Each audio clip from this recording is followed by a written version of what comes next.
1968 was a very significant year in American history.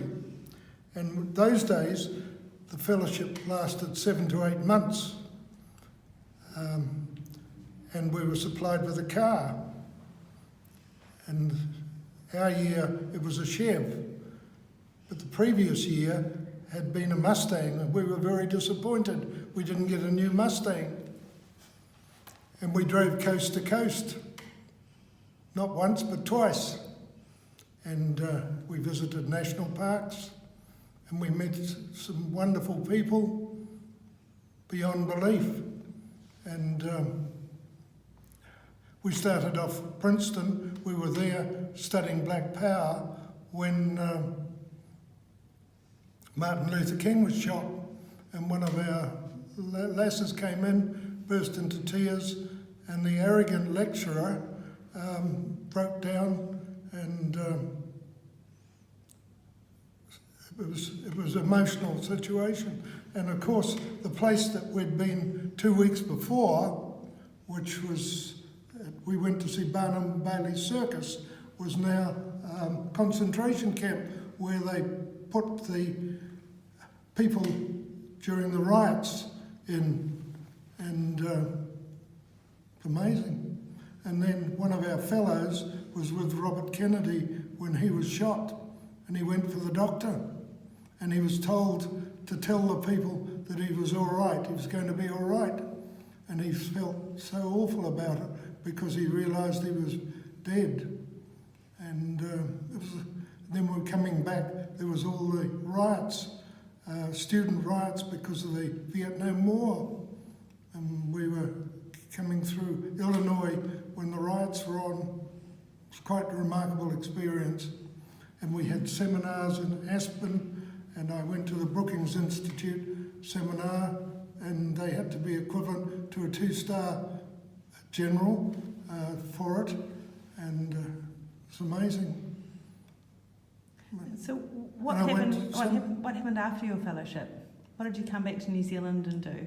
I became a director of the Ministry of Agriculture and Fisheries, and the recommendations that I'd worked out in America were put into place ultimately over the years. And then one day I got a letter inviting me to take a job in the United Nations, senior job, senior program and planner for UNDP, thanks to a professor that I'd met in Illinois and that I'd kept contact with over the years.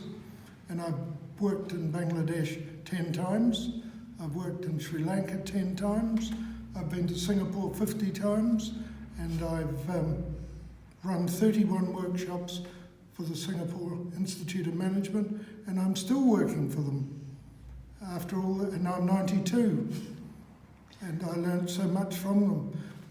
What I used to do there, and why I was successful, is I used to give them a shopping list of topics, and they designed their own program. And then from that, I put them into teams competing against each other. And I learnt an awful lot, and I had some pretty high-powered people on some of those workshops. Used to scare me to start with, but after a while I realised what a valuable resource these people were. And the Singapore Institute published some of my books, which became textbooks for the courses that I was running up there. How many books have you written? 26, in many countries. But I couldn't have done these things. 2 things. One was the importance of my wife, who played a major role. Second was the fellowship. And the other thing was Toastmasters. It did help me a lot. That's awesome. Anything else you want to add about the fellowships? Well, I did meet a lot of my fellows at different stages. One of the more interesting ones, I was training the staff of the Academy of Planning and Development in Dhaka in Bangladesh. And they weren't ready, but the director decided to invite the chairman of the board along. And believe it or not, it was one of my fellows from Philadelphia. So that was amazing.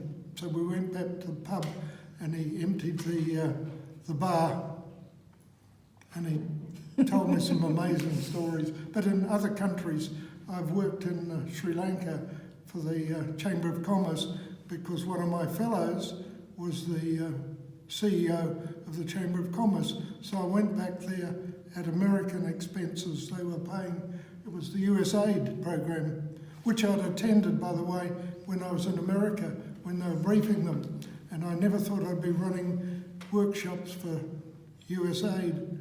And I ran workshops for Colombo managers in that case.